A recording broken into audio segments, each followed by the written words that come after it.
বন্ধুরা, আপনারা কি কখনো এমনটা ভাবার চেষ্টা করেছেন বড় বড় বিজ্ঞানীরা সবাই ডাইমেনশন তথা মাত্রার কথা কেন বলতো? এই ডাইমেনশন কি, আর এটা ফিজিক্সের জন্য এত ইম্পর্টেন্ট কেন? সেই সাথে কি আছে 11th ডাইমেনশনে বা 11তম মাত্রাতে? কি এর রহস্য?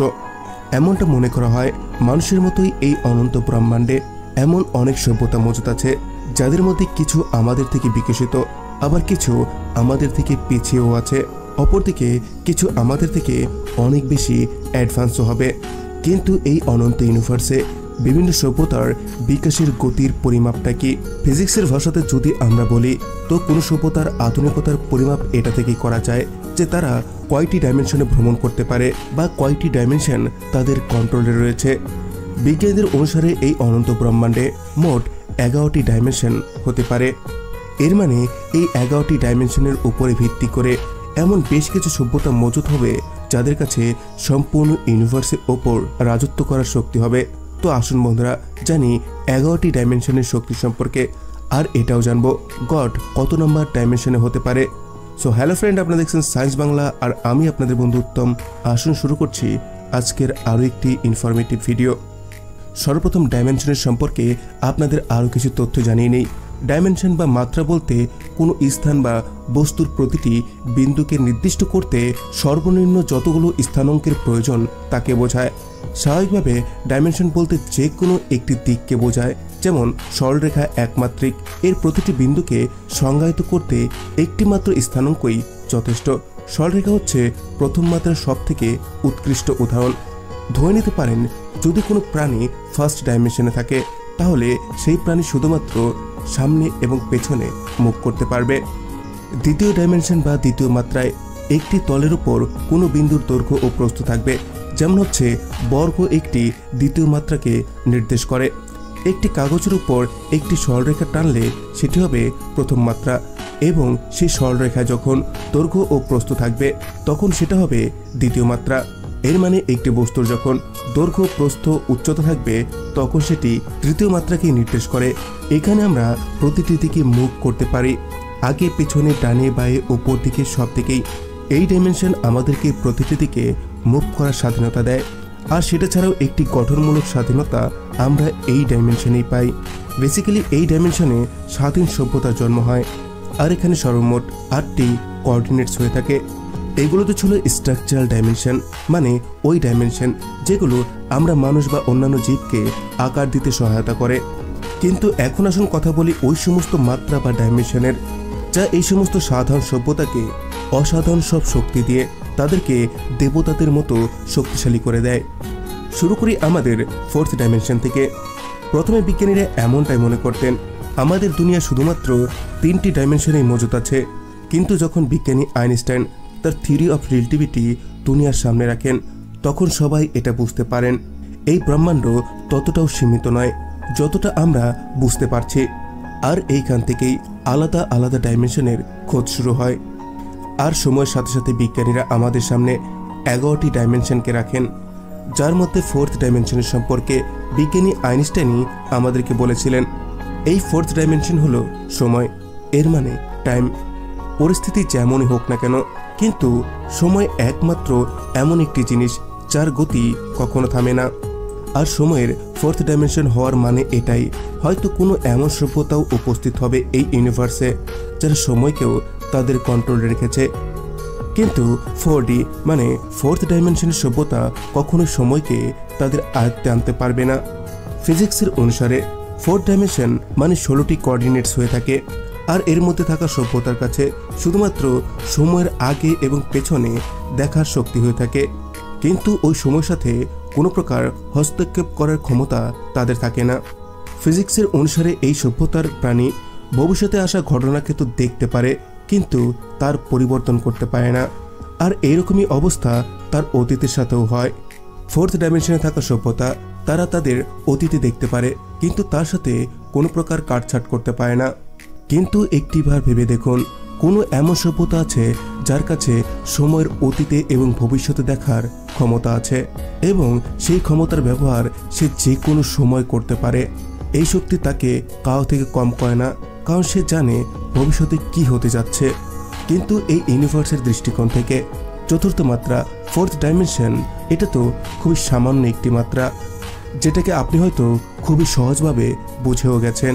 কিন্তু ফিফথ ডাইমেনশনকে বুঝতে পারা প্রতিটি ব্যক্তির জন্য সহজ হবে না, কারণ ফিফথ ডাইমেনশন হয়ে থাকে প্যারালাল ইউনিভার্স।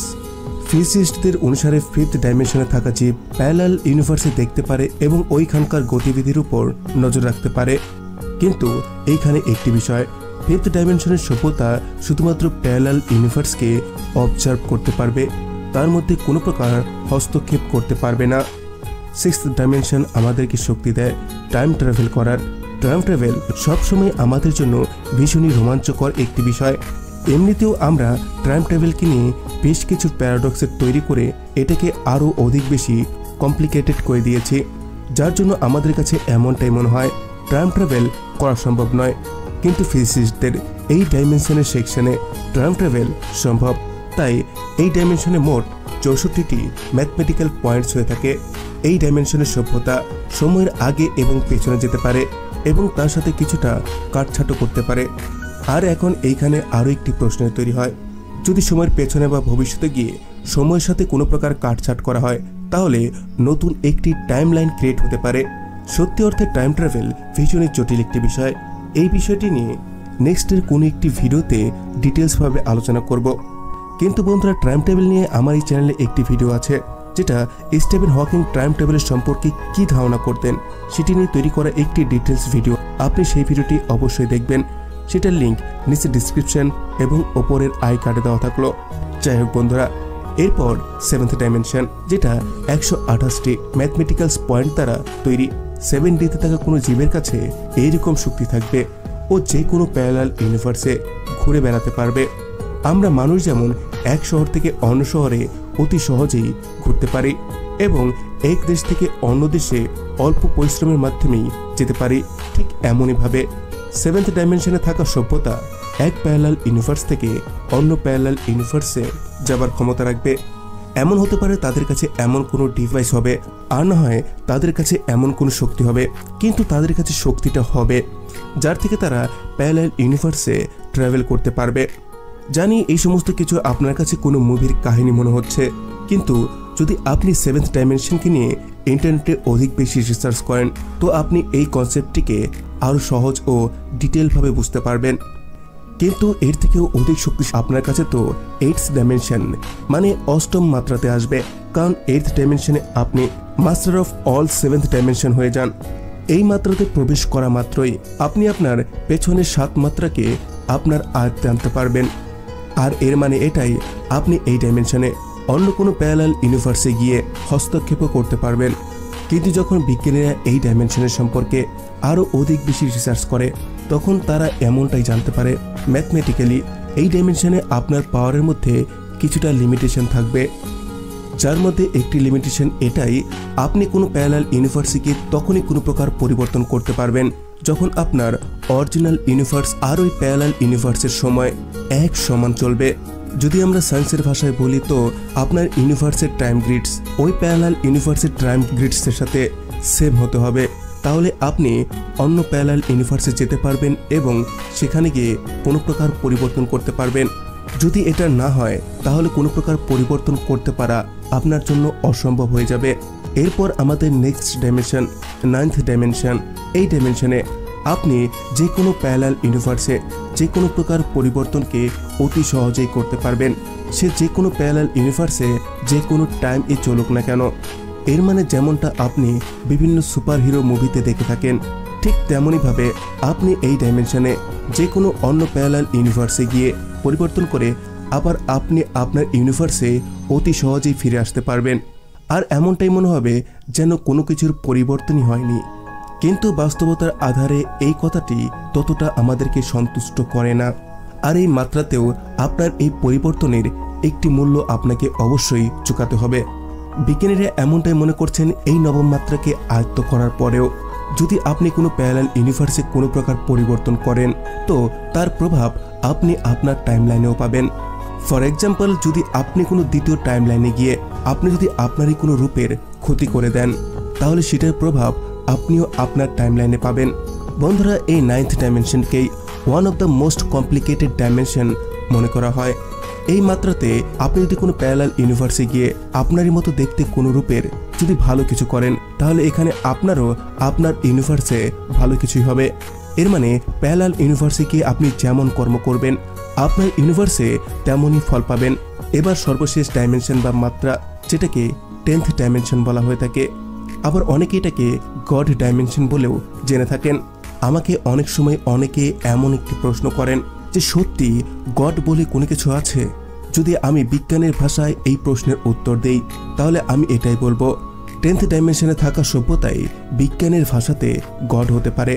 এদের কাছে ওই রকম সর্বপ্রকার শক্তি হয়ে থাকে যার আপনি কল্পনা করেও শেষ করতে পারবেন না।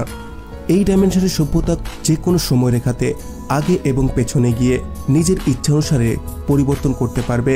তার জন্য তাদের কোনো প্রকার ক্ষতি হবে না, কারণ এই সভ্যতার মানুষজন সবাই সময়ের থেকেও ওপরে আছে। এই মাত্রা বা ডাইমেনশনের সভ্যতা এই ব্রহ্মাণ্ডে ঘটে যাওয়া যে কোনো ঘটনার থেকেও ওপরে আছে। আর আমরা বলতে পারি এই ডাইমেনশনের লোক আমাদের ব্রহ্মাণ্ডে হওয়া যে কোনো ঘটনা ঘটাতে বা থামাতে পারে। এরা চাইলে সম্পূর্ণ ব্রহ্মাণ্ডের অতীতকেও পরিবর্তন করে দিতে পারে। এই ডাইমেনশনের লোকদের কাছে সময়ের কোনো প্রকার মূল্য নেই, এবং কি তারা সাংসারিক জীবন বা ট্রেডিশনাল লাইফের থেকেও অনেকটাই উপরে। তাই যেহেতু তাদের কাছে সময়ের কোনো প্রকার মূল্য নেই, তাই এমনটা বলা হয়ে থাকে তারা অমর হয়ে থাকেন। কিন্তু এখানে আমরা 10th ডাইমেনশনেই সম্পূর্ণ ব্রহ্মাণ্ডের শক্তিকে সম্মিলিত করে দিয়েছি। কিন্তু এরপরে 11তম মাত্রাতে কি আছে, এই প্রশ্নের উত্তর কারো কাছে নেই। বিজ্ঞানের 11th ডাইমেনশনের কোঅর্ডিনেটসকে মিলিয়ে কোনো প্রকার ডিটেলস সামনে রাখতে পারেনি। আর তখন তাদের সামনে শুধুমাত্র একটি উত্তরই আসে, দ্য ক্রিয়েটর। আমরা এটা জানি না এই ব্রহ্মাণ্ড এবং এই দুনিয়ার আরও অন্যান্য সব ব্রহ্মাণ্ডের সৃষ্টিকর্তা কে। আর যদি এই সব কিছুই কোনো সিঙ্গুলারিটি থেকে আসে, তো ওই সব কিছুর শুরু কিভাবে হয়েছিল? ওই সিঙ্গুলারিটি ওইখানে আসলো কি করে? 11তম মাত্রা ওই মাত্রা যার সম্পর্কে আমরা কোনো কিছুই জানি না, কিন্তু 11th ডাইমেনশন আছে এটা তো সুনিশ্চিত। আর ওই ডাইমেনশন পর্যন্ত যে সভ্যতা পৌঁছাতে পেরেছে, সত্যি অর্থে তাদের কারণেই আমাদের এই ব্রহ্মাণ্ড এবং এই অনন্ত ব্রহ্মাণ্ডের ভারসাম্য টিকে আছে। বন্ধুরা, আজকের এই ভিডিও থেকে আমি আপনাদের সব 11টি ডাইমেনশনের সম্পর্কে বলেছি। এদের মধ্যে কোন ডাইমেনশনটি আপনার কাছে সব থেকে ভালো লেগেছে এবং আপনি কোন ডাইমেনশনে যেতে চান সেটি আপনি আমাকে অবশ্যই কমেন্টে জানাবেন। আর আমি আশা করছি আজকের এই ভিডিও থেকে আপনি অনেক কিছুই নতুন শিখেছেন। যদি এমনটাই হয় তাহলে এই ভিডিওটিকে আপনার ফ্রেন্ডস আর ফ্যামিলির সাথে শেয়ার করুন। সেই সাথে আপনি যদি আমার এই চ্যানেলটিতে নতুন হয়ে থাকেন, তাহলে সায়েন্টিফিক ভিডিওর এমনই সব লেটেস্ট আপডেট পাওয়ার জন্য আমার এই চ্যানেলটিকে সাবস্ক্রাইব করে বেল আইকনে ক্লিক করুন। Thanks for watching, take care, bye by.